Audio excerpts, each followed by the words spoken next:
Hi, I'm Adrienne Paul. I'm a neonatologist and ICON faculty member, and I am introducing our next speaker, Sarah Sheehan. She is a perinatal nurse educator, researcher, and consultant whose work focuses on respectful, equitable, and supportive care for all families, birth trauma recovery and prevention, and care for substance-exposed infants and their families. Sarah offers lactation care and birth trauma recovery support to families across New England as an IBCLC and certified birth story listener with Birth Story Medicine. She provides training and consultation for healthcare teams across the country seeking to improve healthcare quality and health equity through the implementation of innovative practices and compassionate communication. Sarah co-led the implementation of the Eat, Sleep, Console model of care in all 16 New Hampshire birth hospitals, and she also served as faculty on the NIH-funded Act Now study to train hospital teams across the country in ESC implementation. Sarah's research experience includes qualitative research with Dartmouth College Geisel School of Medicine in the care of substance-affected birthing people and their infants. She serves as secretary of the board for the New Hampshire Breastfeeding Task Force, board member for Postpartum Support International New Hampshire chapter, and on New Hampshire's Perinatal Substance Exposure Collaborative. She lives in southern New Hampshire with her family, enjoys yoga, exploring the outdoors, travel, and ancestral research. She brings a passion for weaving storytelling, myth, and metaphor to transformative work with families and professionals. And we're very happy to have you here, Sarah. Thanks, Adrienne. It's so sweet to hear you read all that. And that's all just basically to say, I've had a lot of really difficult experiences in the 30 years of nursing.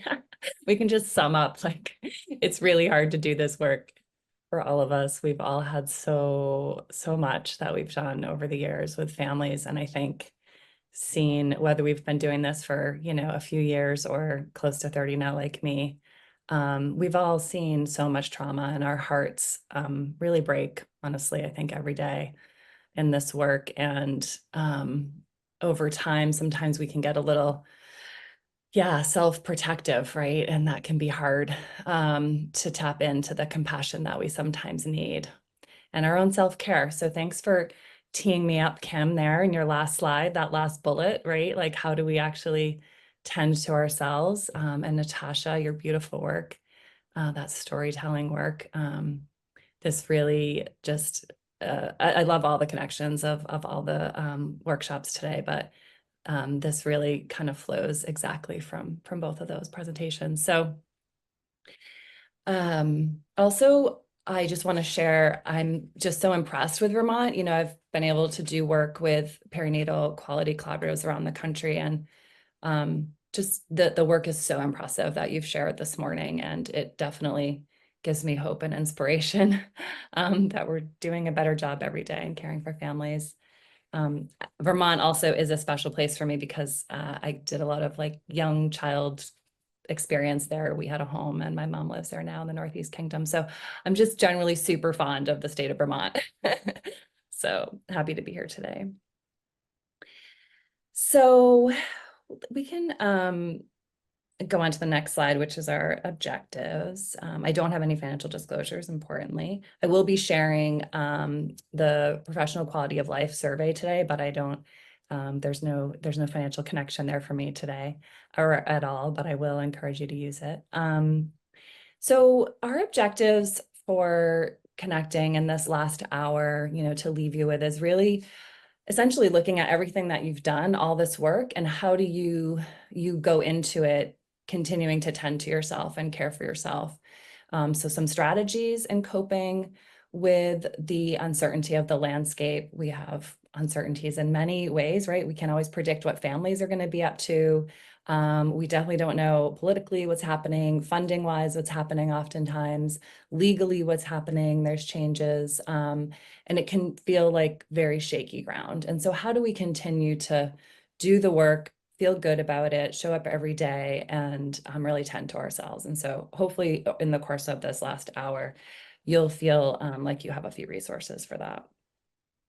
I also do want to mention just the land of Vermont and recognizing the Abenaki and Wabanaki nations and people. I like to just name that, the work that we are all doing and the place from where we're doing it was a place of people who were colonized, and the trauma that families experience now isn't not connected to that. And so it's important that we recognize when we're working with families, there's so much generational trauma, trauma of the land, trauma of women and children and birthing families. So it's all so interconnected and related. And I like to just take a moment to, I think we've done a beautiful job today, really recognizing the families that have been impacted by substance use, by trauma, the loss. I always have a candle actually on my desk every morning for just like starting my day really thinking about those families and those losses. And part of that, I think, is also the land and the people who were colonized. So I just want to mention that as well. And so the next slide, I'm going to share a quote before I tell this little story. And again, this last hour is going to be really different than, you've been learning a lot about getting some data and everything today. And we're going to just shift a little bit more into the right brain, into the heart-centered space. And one of my mentors to connect with that space in this work is David Whyte. He's an Irish and English poet, and I love what he has to say about our work. So I'm going to read that to you. He says, "A true vocation calls us out beyond ourselves, breaks our heart in the process, and then humbles, simplifies, and enlightens us about the hidden core nature of the work that enticed us in the first place." So I know that there's something that called you to this work and that keeps you in this work, even when you're feeling heartbroken and sometimes maybe disconnected or not sure, that you can get up and go in or that you even want to keep doing it sometimes. You might actually question that. But I think that he really speaks to that. The heartbreak and sometimes the stress is a part of it, and it's a cycle and a rhythm. And when we can really recognize that and tend to it, maybe that's a place where we can also access the compassion and the healing for others as well, like when we can really connect with it ourselves. So one way to I think answer the question of this objective of how do we really tend to ourselves and be innerly resourced in the situation of uncertainty of these times is to be really present. And one way that we can do that is through storytelling, story sharing, listening to stories. Actually, you probably noticed when you were listening to the stories that Natasha shared of the moms, even just that the like intro clip, right? It's not even complete yet, but it was like just a snippet. You probably noticed yourself like just really dropping in and connecting.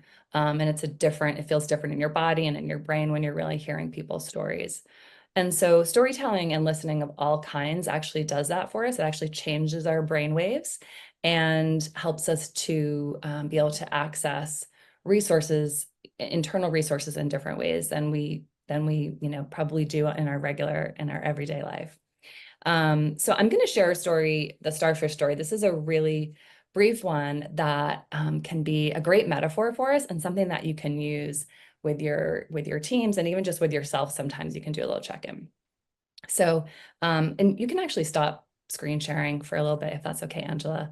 I think it's nice for us to like see each other's faces for those of us who are on.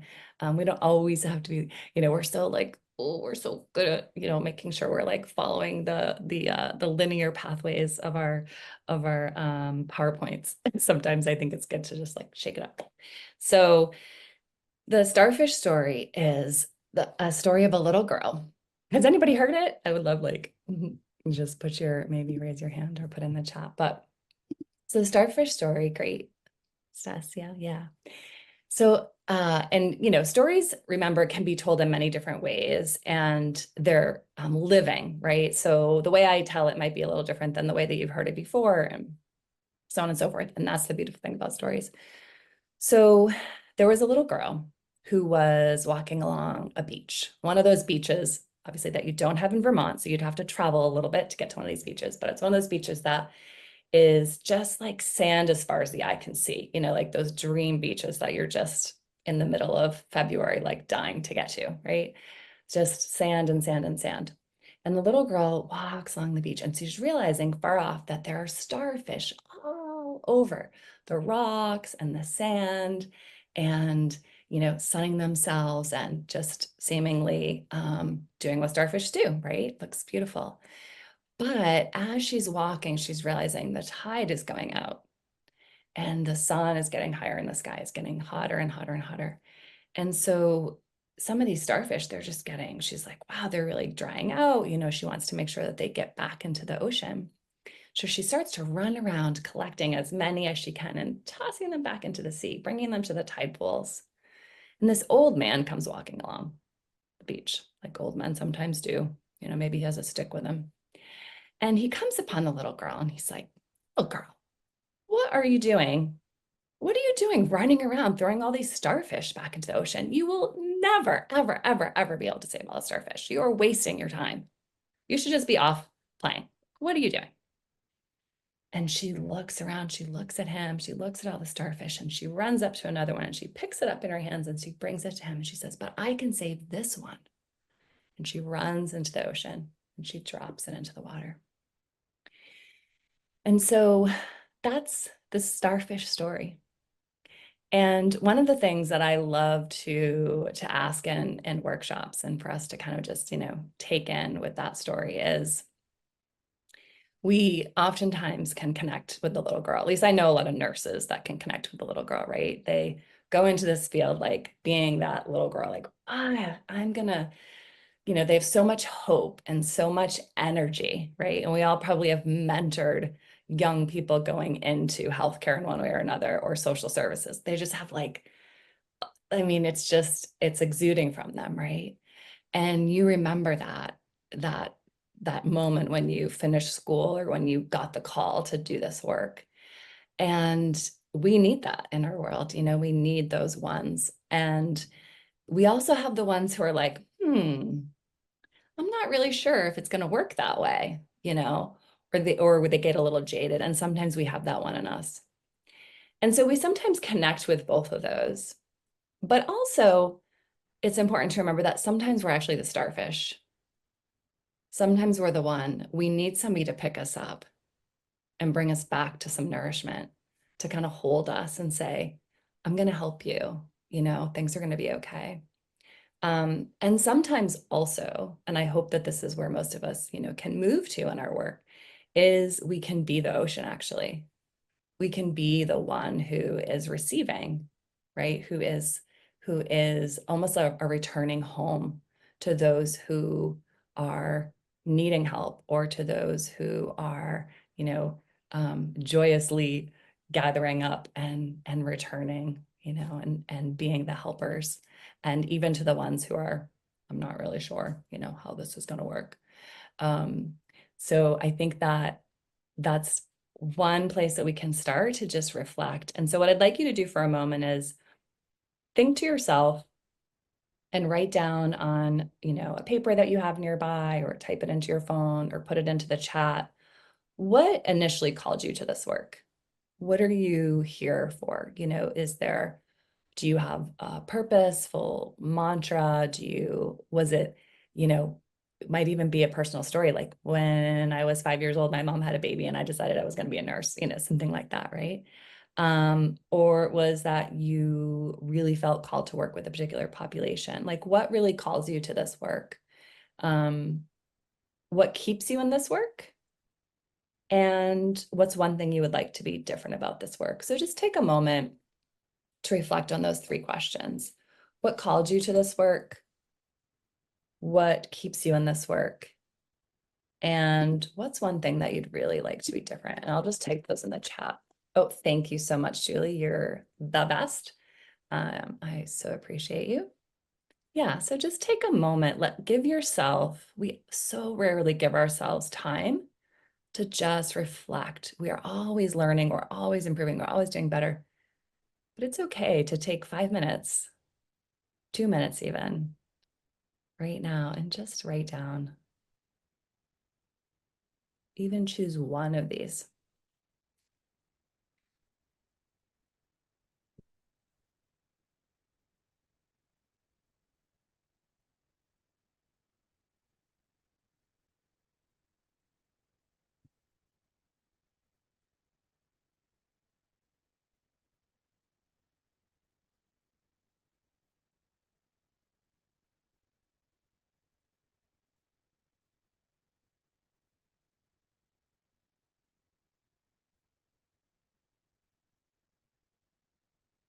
Nice. So some reflections are coming in about personal experiences calling you to this work.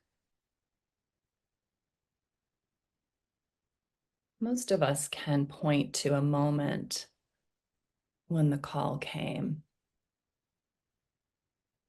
a lived experience with ourselves, with others that we love.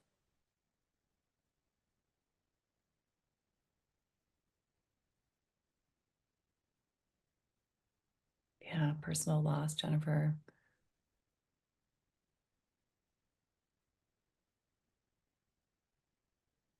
Family members who are nurses that we admire, absolutely.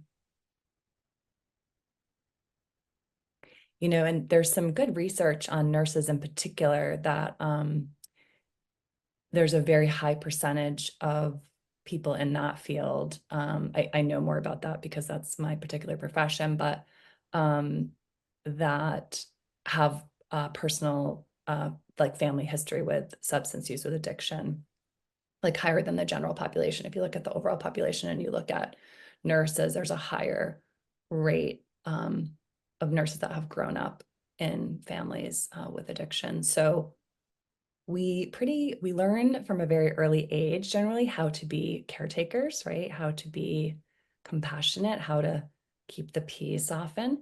And those are transferable skills. Like they make really good nurses. It also can, you know, make life a little bit hard for us sometimes, but there can be value there. Great. So lots of lived experience. Awesome. So I'd love for you to, yeah, keep sharing that. And then Angela, if you just want to share the next slide. I have two slides that come from actually work with families. So the first one is, yeah, you can go to the next one, is just this word cloud of what people often experience when they've had some of what we've talked about today, right? Like difficult experiences. You can go to the next slide. Uncertainty in well, you know, specifically the survey that was put up about why do people not come in for care, right? Like, why do they avoid it? Oftentimes it's because they're having these feelings of feeling powerless, conflicted, anger, fear, losing their child, at being stigmatized against. Um, and I think interestingly, this isn't unlike what we experience when we're feeling uncertain, when we're not sure what's going to happen, when we're worried about the political landscape or the funding landscape or changing laws and not knowing what they are and not following them correctly or whatever it is.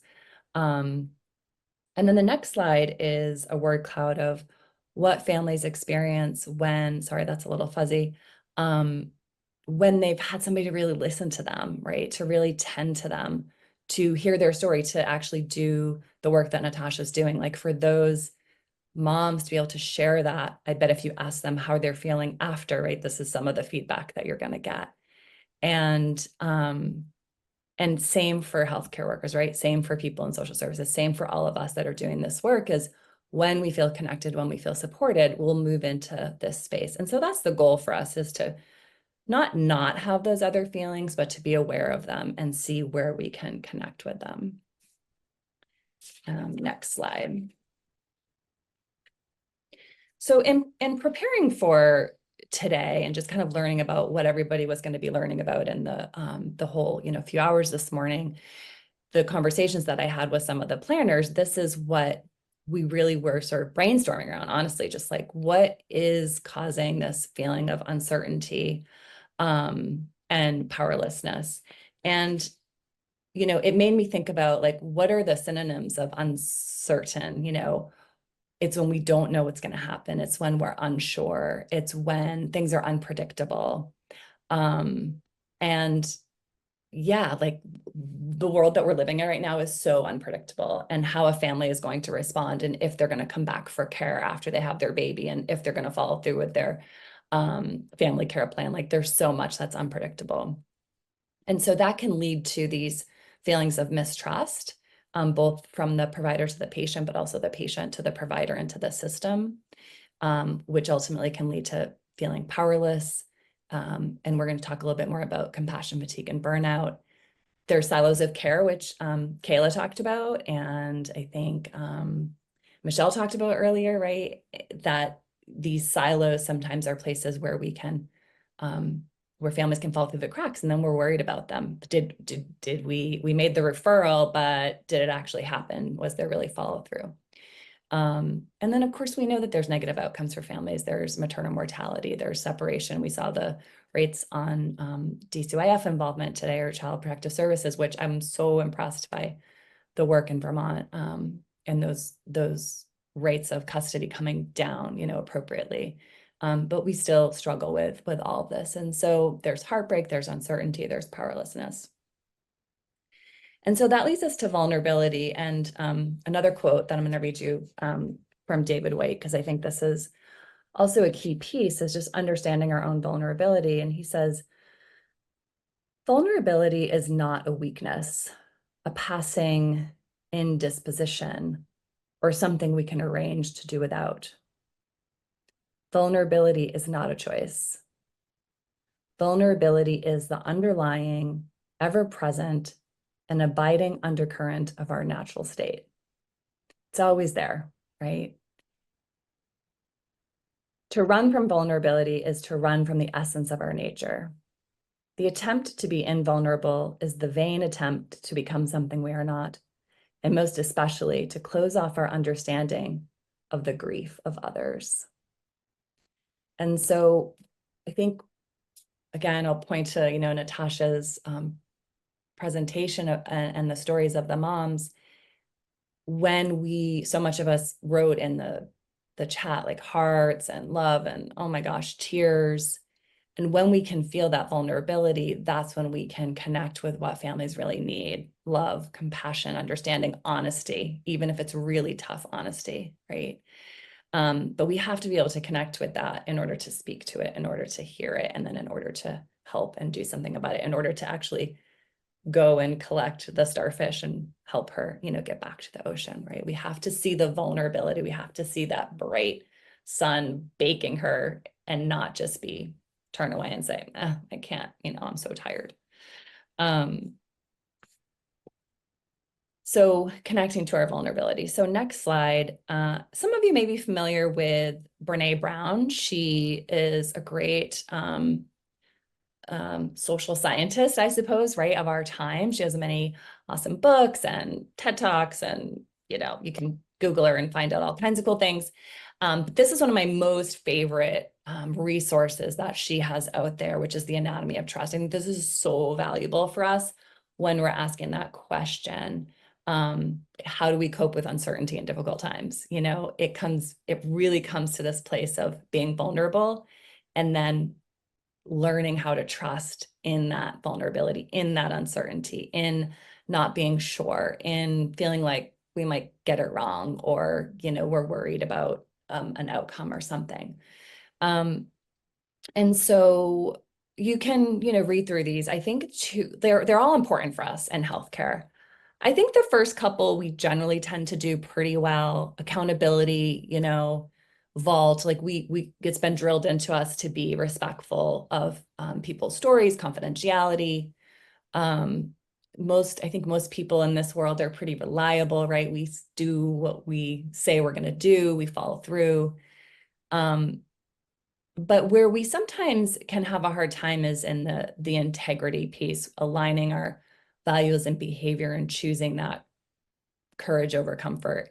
And that oftentimes shows up with families that are struggling with substance use, because we might not share something with them because we're afraid of what is going to happen, or we don't want to tell them, something, or we're not really sure, or not really clear, or we don't tell them the whole story. We only tell them part of it. And also this, non-judgment. I think there's a huge body of work around, like, don't be judgmental.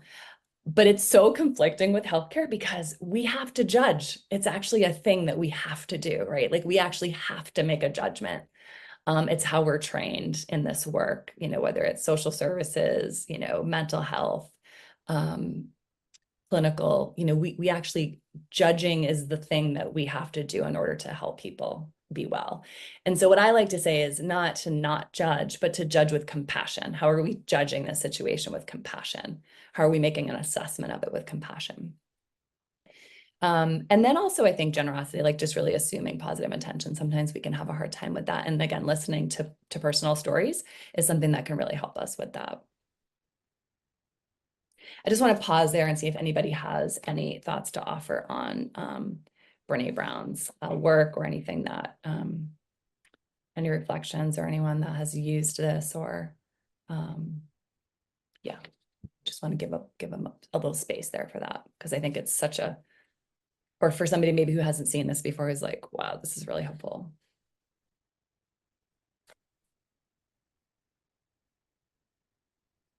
It's a good framework, it's a really good framework to use. So how do we do it? Again, just continuing to ask that question, like, how do we actually do this? Clarity is kindness. Yeah. There's actually, I didn't put it in today because, there's only so much we can do in an hour, but there's a study called, I'm not gonna think of the name, but I can send it to you guys as a resource, but it's really about that compassion sometimes requires us to be not just be nice, but to, be honest. And again, especially when we're working with families who might have a risk of having a report to Child Protective Services or something, right? It's like, how do we stay in integrity and be honest and not just be nice? We have to sometimes do the hard thing, but do it from a place of compassion. So we'll go to the next slide.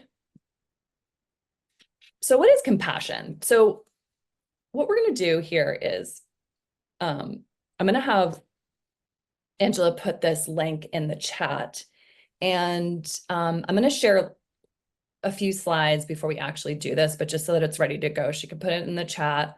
Folks can open it in their own browser, and we'll take a few minutes, even if everybody doesn't finish it, at least to just start this.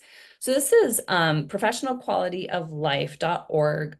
All of this is available for free on their website. I'm going to show you a few slides.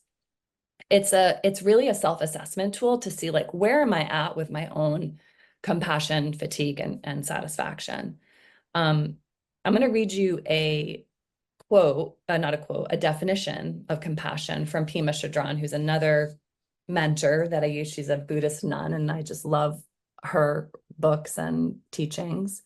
This is from her book, The Places That Scare You, A Guide to Fearlessness in Difficult Times. She also has another book called When Things Fall Apart. It really speaks, it's not specific to this work, but boy, does it like really speak to this work that we all do. So she says, compassion is not a relationship between the healer and the wounded, which we oftentimes think that it's something that we're giving, right? That it's like our thing to deliver compassion. But she says it's actually not a relationship between the healer and the wounded. It's a relationship between equals. It's something that's a give and take. Only when we know our darkness well can we be present with the darkness of others. Compassion becomes real when we recognize our shared humanity. So again, it's tapping into that place of vulnerability and then providing that love and being in relationship with the other person. So, so if you grab this link and you put it in your browser and just like leave it there for a moment, and we'll go to the next slide, and I'm just going to share a couple bits, and the next slide again. All these slides, these next dozen slides or so, again, are available on this website. So this is something that you can use with your teams. If you're in a leadership role, you could use the compassion fatigue survey, the professional quality of life survey with your teams. You could develop your own like anonymous, survey using some of the questions. It's just a really good resource. So I just read the definition of compassion, but essentially here's her, their vocabulary, of what compassion satisfaction is, compassion fatigue, burnout, work-related traumatic stress, or secondary traumatic stress, STS. So you can just kind of see, what those definitions are there, stuff that you probably know, but it's just nice to have some clarity around. And then the next slide, again, this survey looks at both compassion satisfaction and compassion fatigue. Again, I don't think of compassion fatigue so much as the bad stuff, but more just like when we're not being in right relationship with compassion, when we're not really connecting with like, that's another human being. And it's more of this like flow as opposed to it's something that I'm always having to give. And then next slide. So this is their model. Essentially, there's this balance, right, of some satisfaction and some difficulty. And when we have too much of the fatigue, which might be fed from burnout and secondary trauma, then that fatigue part might be heavier than the satisfaction part. And so how do we bring it into balance? And so this survey can help us do that. And next slide. Again, compassion satisfaction is really the positive aspects of it. And it can be related to basically what we did today, right? Connecting, learning about really great projects, also belief about ourselves. Are we super altruistic? Sometimes we have an easier time with compassion. Do our colleagues give us kudos? Do we celebrate each other? Is our system supportive? Do we have the resources that we need? All of that. Next slide. And then the negative aspects, obviously, a huge piece of it is the uncertainty, is the not being sure, what's happening, and then just checking in with ourselves about how much that's affecting us. And of course, if there's been a specific trauma, if people don't have the resources they need, if they're doing 2 or 3 jobs that are supposed to be, the job of 2 or 3 people, all of that. Technology can lead to burnout. Next slide. I'm not going to spend too much time on all these pieces, but yeah, again, just some of the definitions of the more difficult side of compassion fatigue. STS is that secondary traumatic stress. This could be witnessing a traumatic birth. It could be a moral stress where you're seeing someone mistreated and you don't feel like you're in a position of or a place to speak out about it, whether it's a colleague or a patient. It could be your overall frustration with the system. Maybe you don't agree with some of the state or federal laws and you have to follow them because of your work. Next slide. And then just, yeah, that it's complex, right? There's all this interwoven. I think the next slide actually shows it more in a visual. So this is really how they break it down, that we have this whole professional quality of life and our work environment, our relationship with our patients or clients, and what's happening for us personally all comes together to affect our overall compassion satisfaction and compassion fatigue. So work might be going really well, but if I have a lot of stuff going on at home, then that can be contributing to it, right? And the next slide. And so you can just actually just pop through these next like 2 or 3. It's really just to show you that this is a validated tool and you can use it and it's free. Yeah, you can go ahead, go to the next one. It's easy to score, so on. So it's not a medical test. Yeah, you can go to the next one. And the next one, great. So I just want to give people a couple minutes to do that.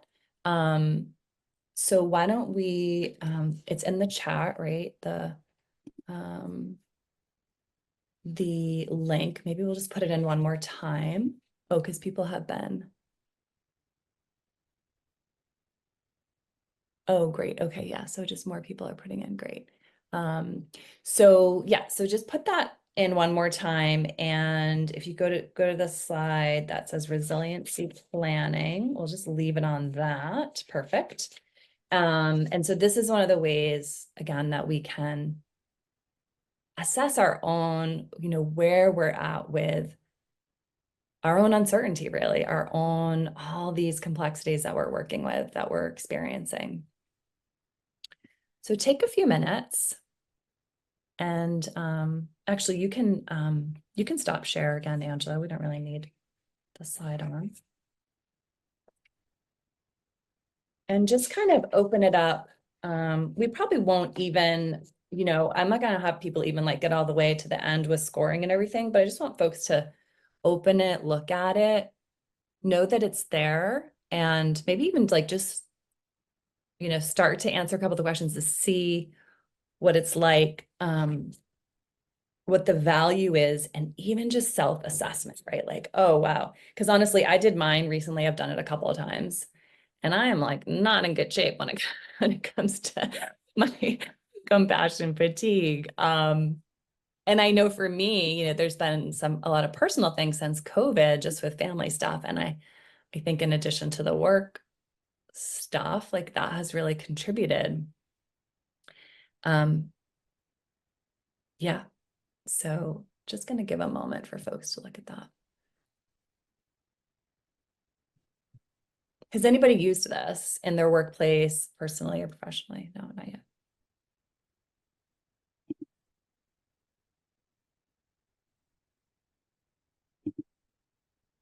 For those of you that have opened it, any thoughts so far?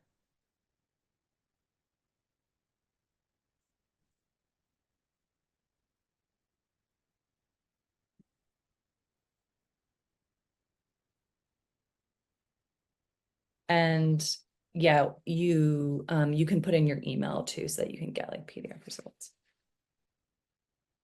So feel free to put stuff in the chat. As a close, I am going to do another story because this is a way that we can then take what we're finding out about ourselves, our compassion fatigue, our compassion satisfaction, and say, yeah, it is translated into multiple languages. Julie, thanks for popping that in there.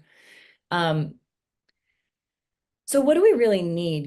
Essentially what it comes down to is practicing presence, right? Just being really grounded in ourselves and our body, embodying, connecting, helps us to access resources, creativity, new thinking. For those of you that follow Dan Siegel, he's a psychologist in California. He says, when we're stressed, our lid gets flipped. And so this is like a visual of here's our primal brain in here. And this is like our frontal lobe. And when we're triggered, when we are uncertain, when we're not sure we're doing the right thing, we don't know if we're following the rule, the law, when we don't like, when morally there's a conflict, whatever, our lid can get flipped and we're in this more like emotional primal state. We have a hard time then accessing the frontal lobe. And so one of the things that we can do is really, how do we get present? And so this is a story that I'm going to read you as a close to really connect with presence. So yeah, so let's have some story time. This is called The Three Questions. And it's based on Leo Tolstoy's work story, longer version. This has been put into a children's version. So how do we really connect? How do we get present? Well, this boy named Nikolai had 3 questions. He said, I really want to be a good person, but I don't always know the best way to do that. And so he asked his friends, if only I could find the answer to my 3 questions, then I would always know exactly what to do. And his 3 questions are, when is the best time to do things? We sometimes ask ourselves that, right? We have so many things to do. Who is the most important one? We actually have to ask that. Is it the mom or the baby in this situation? Who's the one that I'm really wanting to tend to or have to tend to, maybe even legally? What is the right thing to do? Nikolai's friends considered his question. So his first friend is the heron, and she says, the best time to do things is you just have to plan. You have to plan it all in advance. Make sure you know exactly what's going on, right? We do that. Gogol the monkey, who had been rooting through some leaves, said, you have to know. You'll know when to do things by watching and paying close attention. And then Pushkin, the dog, was dozing. He said, you can't pay attention to everything yourself. You need a pack, just like we do, right? In healthcare, we need our pack, we need our friends, we need our team. That's how you'll know. And Nikolai thought for a moment, and then he asked his second question, who is the most important one? I'm going to show you this picture because it's just so sweet. Who's the most important one? How do we get present to really know that? So those who are the closest to heaven, Sonia said, circling the heron, right, in the sky. Those who know how to heal the sick, Gogol said, the coconut just fell on his head. And then the dog said, those who make the rules, they're the ones who are the most important. I better always follow the rules. And then Nikolai thought some more, and he had a third question. For his third question, what's the right thing to do? So Sonia, the heron, said flying. Gogol said having fun and playing all the time. And the dog says fighting. Well, he thought for a while, he really appreciated his friends, but he just thought they're not really the answers that I'm looking for. And then he remembered that he knew an old turtle, Leo. And so he went to the old turtle. And it took him a while to climb, and he hiked up a big mountain where the turtle lived all by himself. And when Nikolai arrived, he found Leo digging in the garden. And the turtle was really old, and it was really hard to dig. And the boy, got to him, and he noticed him like really struggling. And he asked his questions anyways. He said, I have 3 questions. When is the best time to do things? Who's the most important one? And what is the right thing to do? And Leo listened, but, as a turtle, he just kind of listened and smiled and kept digging. And Nikolai said, you must be really tired. Let me help you. So the turtle gave him his shovel and thanked him. And because it was easier for the young boy than the turtle to dig, he just kept digging until all the rows were done. And just as he finished, the wind blew wildly and the rain burst from the clouds. And as they moved into the cottage for shelter, Nikolai heard a cry for help. Running down the path, he found a panda whose leg had been injured by a fallen tree. Beautiful pictures in this story as well, if you have any little people in your life. And carefully, Nikolai carried her into Leo's house and made a splint for her and put her on the bed and used the stick of bamboo for the splint. And the storm raged on, and the panda woke up and she said, where am I? Where's my child? And so Nikolai ran back out into the rain and found that her baby had been stuck under some trees that had fallen. And she was cold, and he brought her back to the panda. She was wet, but she was okay. And Leo smiled when he saw what the boy had done, and he gave him a cup of tea. And the next morning, the sun was warm, and the birds sang, and all was well with the world, and the panda's leg was healing, and the 3 friends came to visit and wanted to make sure everybody was okay. And they told them the story of the nice adventures, but Nikolai still felt a little disappointed. He hadn't really found the answers to his 3 questions. So he asked again. And the turtle looked at the boy and he said, but your questions have been answered, my boy. They have? Asked Nikolai. Yesterday, if you had not stayed to help me dig my garden, you would not have heard the panda's cries for help. Therefore, the most important time was the time you spent digging in the garden. The most important one at that moment was me. And the most important thing to do was to help me with my garden. Later, when you found the injured panda, the most important time was the time you spent helping her. The most important ones were the panda and her baby. And the most important thing to do was to take care of them and make sure they were safe. And there they are, beautifully in their tree, mama and baby together.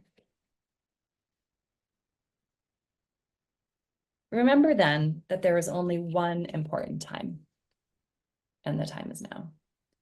There is only one important, the most important one, is always the one you are with now. And the most important thing to do is to do good for the ones who are standing at your side. For these, my dear boy, are the answers to what is most important in this world. This is why we are here. That is the story of the 3 questions and a way to practice presence. So I don't think we need to return to the slides, but what I'm going to offer you is to share what you noticed by just listening, by inviting yourself, to be present with the story and considering how presence might impact your own compassion, your own coping with uncertainty, your work with families. Anybody really can unmute and share or put it in the chat. Soothing and relaxing, yeah. Mary, would you tell me a little bit more about how you know that it's soothing and relaxing? I'd love to hear just what in your body clues you into that. Like, how do you know what shifts specifically?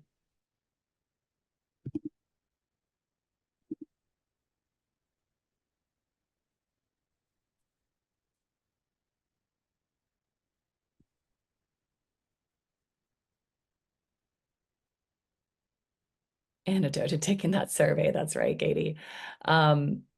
Yeah, so we need both the awareness, right, of where we're struggling, or maybe of the depth to which we're struggling, and then the antidote to, because if we don't have awareness about, oh, wow, I'm actually really feeling kind of fatigued, uncertain, powerless to this situation, if we're not able to like be aware of it, then we probably aren't going to do as good of a job at accessing the internal resources that we need, right? So we need both pieces. We need to have the awareness and take the survey and know where we're at, just like you do in your work, right? You need to know what the diagnosis is before you treat it. You need to know what the substance is, right, that a person is using in their body before we know how we're going to cope with that baby that may have some withdrawals, right? We need both pieces, and we do for ourselves too. And I think most of the time we like bypass that, like, we're good. Molly, we need to spend so many hours multitasking and not being present, especially in Zoom meetings. Yeah. Yeah. Yeah. Beautiful. Okay. So unwinding your belly. Yeah. So exactly. So we can feel it in our belly. We can feel it in our heart. So I'd like to offer you another, strategy. And this is something that you can use just like internally. You can use it with staff to start a staff meeting. You can use it with patients in an exam or a birthing room. This is actually great in labor. If you do any labor support, it's called expanded focused awareness. And so, yeah, we'll finish up with this. So first thing you'll do is just notice, keep your eyes open. But just like similar with other mindfulness practices, just take in a breath, just notice a breath in your belly, in your chest, expanding kind of really through your whole body, and exhale. And just do that a few times, just noticing the breath come in. And actually, one of my mentors says, she doesn't say take a breath, she says receive a breath, which I just love so much because, again, like we can receive, there's plenty of oxygen in the world for all of us. We don't actually have to take it from anything, just receiving that breath, right? And then offering it back, offering our exhale back to the earth, back to the planet, back to the trees, back to our plants, right? Yeah, and they'll receive from us. And so a few of those, and then noticing, so this is 4 modalities. You're always noticing breath first, then what you're seeing. So then you look around the room and you notice, maybe you look out a window and you notice a bird and you observe the bird. I observe a couple little yellow flowers. Maybe I'm just following the lines in the room, right? Just noticing what you're seeing. The third modality is noticing what you're hearing. You just heard a bird, you're hearing my voice, obviously. And then the fourth modality is noticing what you're touching. So just noticing your seat on the chair, your feet firmly planted on the floor. Maybe you just want to give your hand a little rub and you're noticing the skin of your palm and maybe the tension in your, in these parts of your hand, right? You're just noticing that. Just giving yourself a little love. Maybe you're just gonna notice like, oh yeah, that's right. I've been sitting here on Zoom all day. I should probably move my neck a little, just noticing. And then you go through that again, noticing your breath, what you're seeing, what you're hearing, what you're touching. And you do that about for a few times. That's basically, if you do that once, it's about a minute for a couple breaths for each modality.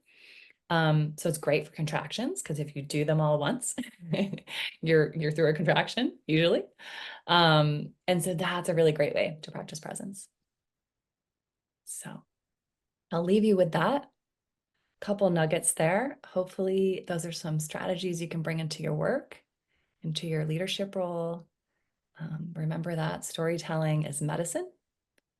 And the storytelling that we all had today and all the different workshops, especially Natasha's, I can't wait to hear all those, is medicine. And all these ways, this book, right? The starfish story, it's all medicine for us. So thank you so much. Thanks for letting me close us out with compassion and presence. Thank you so much, Sarah. Stories are so powerful in so many aspects of our lives, and it's wonderful to have this reminder that we can use them in so many different ways.